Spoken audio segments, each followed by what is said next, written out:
আমরা তোমাগরে বুঝাইবার চেষ্টা করছি। আপনারা যারা বাবা আছেন, অভিভাবক আছেন, আপনারা আপনাদের ছেলের প্রতি যত্নবান হন।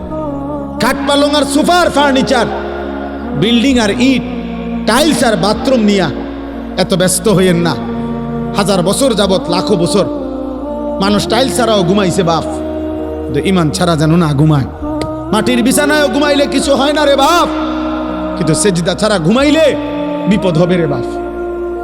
আপনার ছেলে যদি মাটির বিছানায়ও ঘুমাইতো অসুবিধা হতো না, যদি ফজরের নামাজ পড়তো।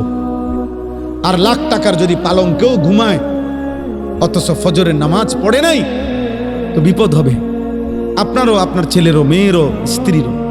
অতএব দয়া করে 2 কথা বললাম। 1, প্রিয় ভাই, তোমরা মনে রাখো, বাবা, যদি আগামীর পৃথিবী নিরাপত্তা, আমাদের জানমালের নিরাপত্তা হতে হয়, আমাদের আল্লাহর সাথে সম্পর্ক ছাড়া হবে না।